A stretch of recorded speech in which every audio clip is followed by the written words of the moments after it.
Maman, papa, l'éducation de vos enfants, c'est notre priorité. Pour l'année scolaire 2026-2027, le campus scolaire Israël débute les inscriptions pour les cycles primaires, secondaires et humanité.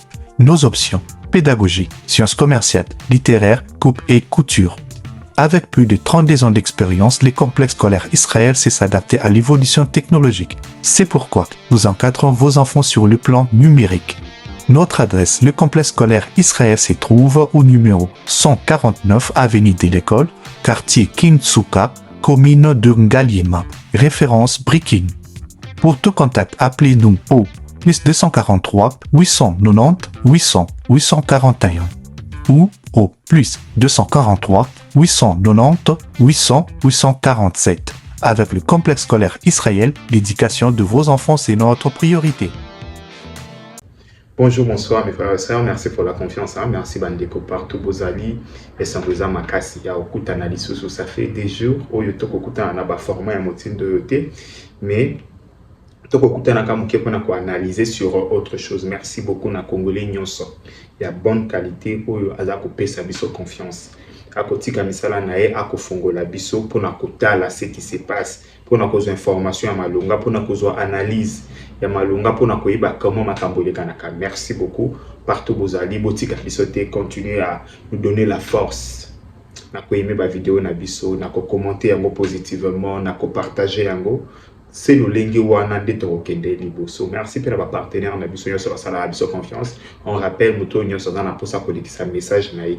Surtout chat TV toza ouvert pour na ba publicité na bino, promotion, campagne, ba publication, ya journée moko, photo, affiche, toza li disposer beaucoup kiko. Comme la biso na numéro na biso les a affiché, to koyeba ndenge ya kosala côté prix, bo bankate ezali vraiment ya bien. Merci beaucoup Bandeko. Bandeko na s'inspirer na likambo moko elekanaki hier pour na sala émission. Boyebi ke lobi le président de la République azalaki na Gabon. Et na Gabon a participé qui na défilé. Oui, salamaki na Gabon. Mais lieu où le défilé salamaki kombo nango la Concorde, hein, pour la soba sale la ki lokola mwa monument moko par rapport ya hommage na mutu liboso koma hymne national ya Gabon. Basalaki monument moko. Qu'est-ce qui s'est passé makambo monument wana? Mes frères et sœurs, monument wana ezwaki retard na construction nango. Photo na chelibino oyo ezali photo ya début juillet. Monument oyo esalaki déjà 2 ans de travaux ici la kate. Lieu wana ba 2 ans à 3 ans de travaux aussi la té, mes frères et sœurs. Na éviter surtout pour comprendre.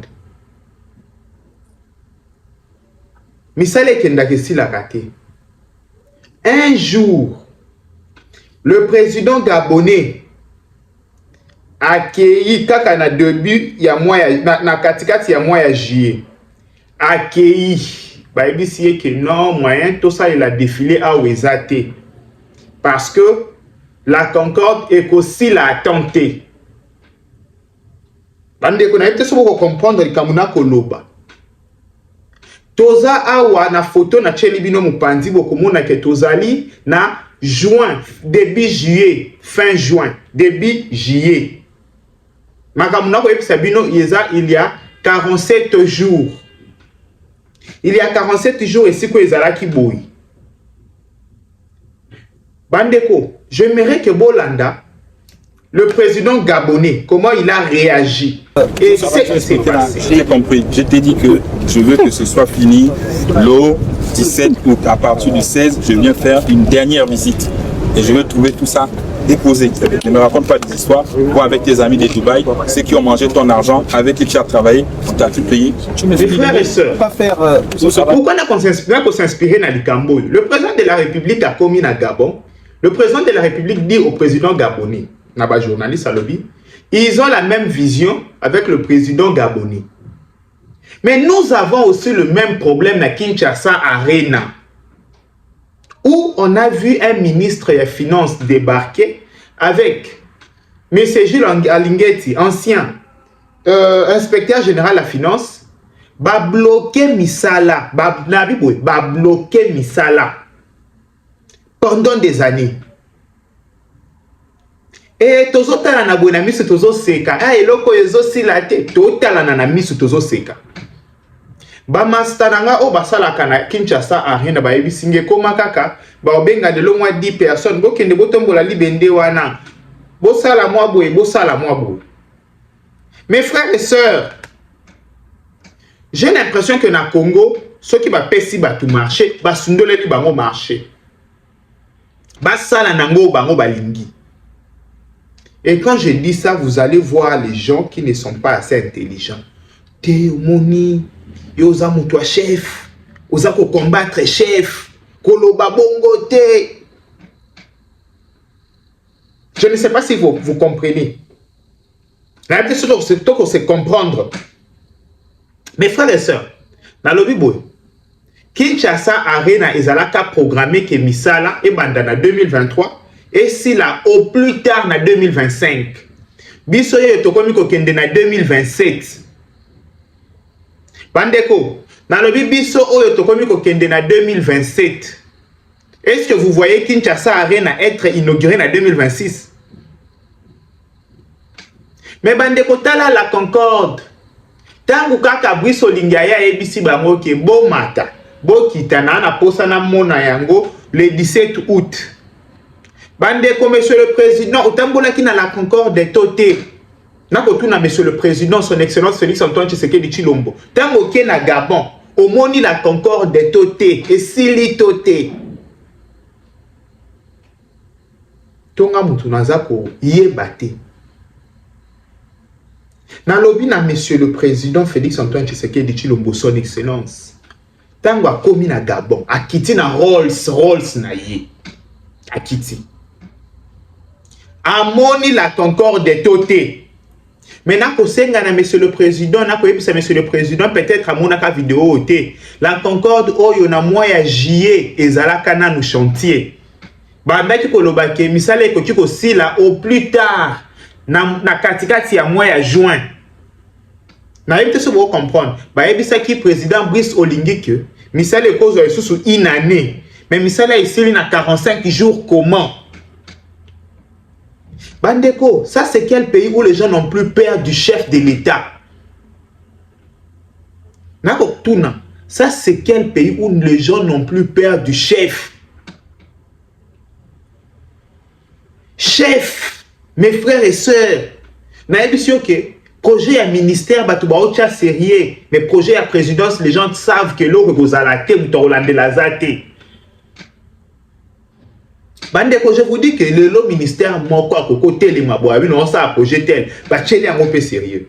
Mais au comment la présidence de la République, bandeko, na peut-être ça vous comprendre l'institution, présidence de la République a initié projet moko lobby sur instruction du chef de l'État. Bossa le langa projet tel. Ba komi pe wana sur instruction sur le haut patronage. Bandeko, oui, président de la République.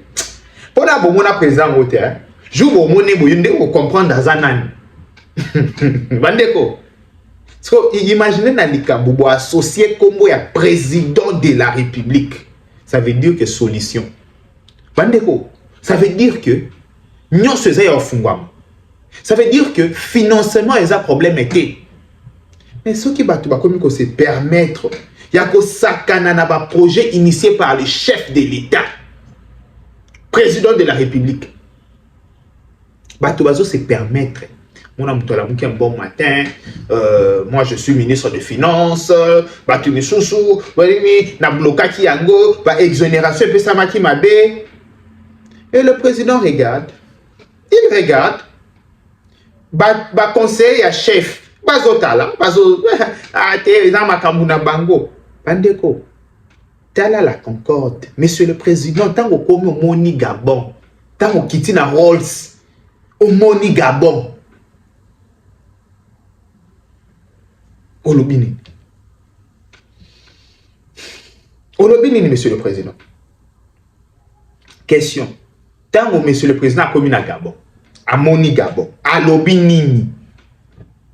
Bandeko pesaka ko bundisa chef de l'État. Parce que Nayebi, Bandeko est incompétent, qu'est-ce qu'ils font? Ce qu'on est interpellé, monsieur le président, Tala na Gabon dengelika. Ayeba moko ndeko tosha tolingako mingi mais lelo nasepeli na yo te nazolongwa na chaîne na yo parce que ozobundisa chef de l'état ndeko mutu alongwaka anosaka te kotika ape commentaire no asuka te mutu azali alingaka tosha TV ya solo ayebi logique ya tosha TV bandeko eza kozala prétentieux mais je vais vous dire ce que mutu moko akanisa lokola aza koleka bato supérieur à bato nyonso na chaîne o alongwa parce que so oza mutu atosha TV ya solo ozala wana o comprendre que ici toi na logique c'est moko il y a dénoncer quand il faut dénoncer il y a applaudir quand il faut applaudir bandeko yo le kinga na soutenir chef de l'état na l'autre une question yo le kinga na soutenir chef de l'état gratuitement na on bande la combo gratuitement na sala ka émission na on luka ba image na on lokota partout na ba TikTok na ba Twitter gratuitement je le fais na mon thème yo le kinga. Mais quand on voit qu'il y a quelque chose qui cloche on vient dire non monsieur le président tala baninga ndenge basali biso peto sala on doit combattre chef yo qui es-tu? Je sais pas si vous comprenez. Donc na kosenga na monsieur le président lokola lobi ke baza na vision moko na Brice Olingi à se servir au moins na attitude ya Brice. Bien sûr c'est pas digne d'un président de menacer les gens comme ça mais à se servir au moins dans l'attitude parce que toza en face il y a bato mutema mabe les gens qui reçoivent de marché les ministres tutelles ba DG bato mitema mabe et face à ces gens il faut qu'on a la ferme face à ces gens kotika te que non l'administration marche comme ça non monsieur le président. Monsieur le président, non. Comment te cause dans un pays où on a l'office des routes, mais la route est mbongo, mais la route c'est ça dégradé, mutualo bakapete. Tout le monde regarde. Bande ko to comment te cause na ba OVD, bazana ba engin nyonso. Mais la route na biso ça malamuté. Et mutualo ko lo bapete déjà il y a OVD azape inquiété. Soko lobby ozobundisa chef de l'état mes frères et sœurs na muto bazo futa ya zo sali lo côté nanga mutu ba futa te mais nazobunda nani azobundisa chef de l'état chef de l'état tous à l'appel logique c'est en fait na komi tout na question congolais toza collectivement bazomba où il y a un ça ne va pas mes frères et sœurs bandeko Congo komona pina babandi chantier tela zando tokeka zando monsieur le président na kenda kiku tukinchasa arena musika toke zando pourquoi zando zo fongwa maté parce que marché ba pesa ki oyo silisi atante oyo zana posalia oyo lobi oyo pokolia te si c'est comme ça ko fongwa maté de milliers de congolais ba fadi boye ba sotal te président zala makambo ebele nikolo yo pesa ngana na 2 millions na yo omona to kosoyelo pa président e ko sala mabo bande ko soki président la mukile lo alobi zando efungwa me ofungwama na biboy lelo so président la muki ayebisi bango ke apesi bino 1 mois na mona bato ba ndoteka na zando efungwama.